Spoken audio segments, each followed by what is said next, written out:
What's up, YouTube? Welcome back to the channel. I'm Adam. Thanks for hanging out with me again today. So today I have something, blast from the past from the collection. So I've had this, it's a Duratrax Delphi Indy Car, and I've had this car for at least probably 16, 17 years now. So I bought this way back when I was working in the cabinet shop. It was kind of Christmas gifts to all the employees there. We got one of these, and we played with these in the parking lot of that cabinet shop for months and months and months and months. They are fairly simplistic, and I'll bring you in closer to kind of show you the chassis and everything in a little bit. But it's just a FRP plate chassis that has the kind of T-plate in the rear to allow the pivot of the rear end. So you really have, rear suspension plus pivot in the rear end. And in the front, you just have the teeny tiny little micro springs in the front end to allow for just a little bit of play in the front end, not a whole lot. F1s don't have a whole lot of suspension. They're just designed to go fast. The problem with this guy from day one has been these tires.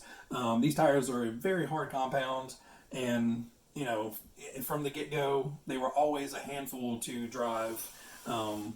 You had to get the T-plate set just right, so when you got on the gas, it didn't loop out. It was always a experiment to set them up. But once you kind of had it set up, it did okay.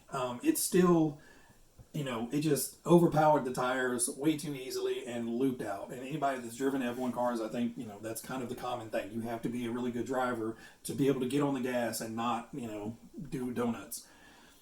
But overall, it's held up really well.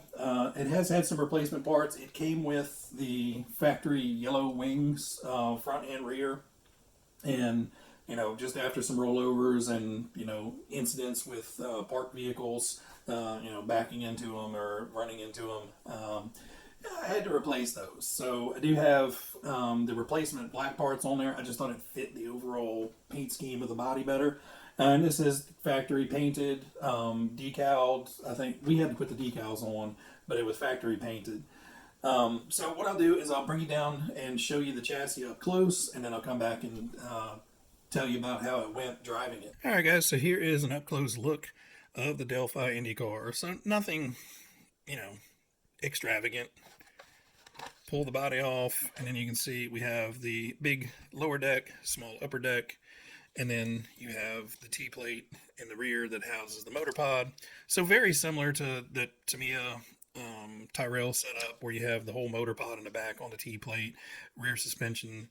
The only big difference is this actually has a 3-shock suspension. So there are tiny little side load shocks that help with the side to side, and then your main shock actually does, the dampening up and down.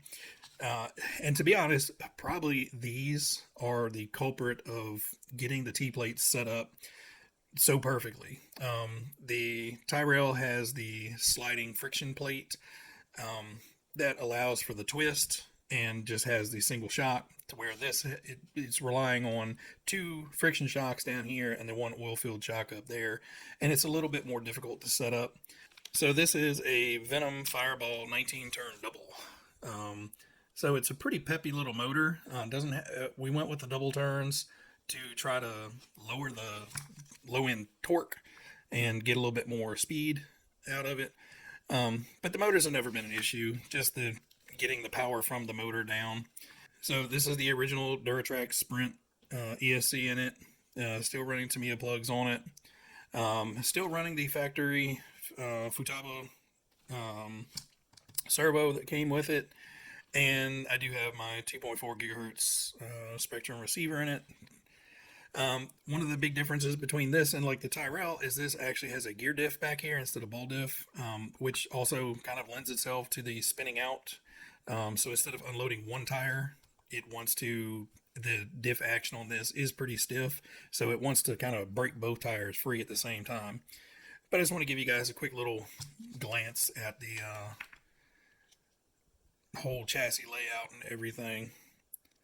And surprisingly, the bottom of the chassis plate is actually in pretty good shape considering how much runtime this car actually has on it. You know, it's got some scrapes and dings and stuff. And you can see on these corners down here, when this thing pivots really hard one direction, it will drag these corners a little bit. So the screw heads are a little bit scuffed up on these corners. All right, let's take you back out and let you know how it ran. All right, so sadly, this is the culprit that took out my nice camera on the tripod. And, you know, it's my own fault.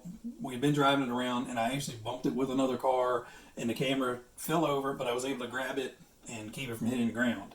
This one, unfortunately, I came in kind of right towards the camera, and I went to hit the brakes, and the back end just spun out, and it just slid right backwards into the tripod, and it just straight over. So hopefully the camera will be fixed in about another week or so, and I'll get it back and improve the video quality there. But anyway, driving this is fun but frustrating. This is a kind of a one battery pack car. You get to driving it and you're trying to drive it well, and because you haven't driven it in a while, you suck at it and you just keep spinning out and spinning out. You get frustrated and you just start doing donuts. Now in the video you'll probably see some donuts, and I was just trying to see if I could put any heat or anything into these tires to try to get a little bit more traction out there. But they're old, they're hard, they were hard compound to start with. Steering wise, you know, you can tell it when you make a hard fast turn, you can tell that the front end's drifting because the front tires just don't have enough grip. But medium pace, the front end actually turns in very well. It's just the main issue is, you know, this half of the car and the guy behind the wheel. Anyway, guys, hope you like seeing something old, something you haven't seen on the channel yet. And we'll leave you off with the run footage, and hopefully everything looks good. I haven't seen the footage yet, but hopefully everything looks cool.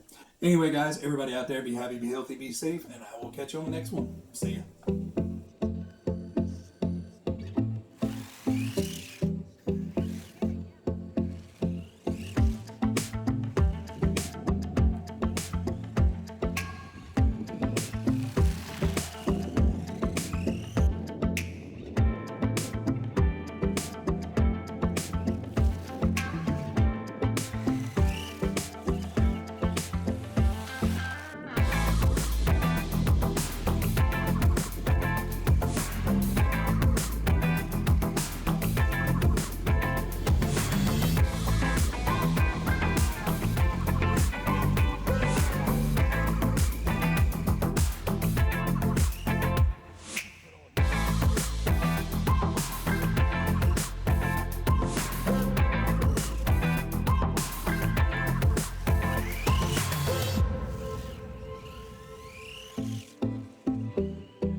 Quality.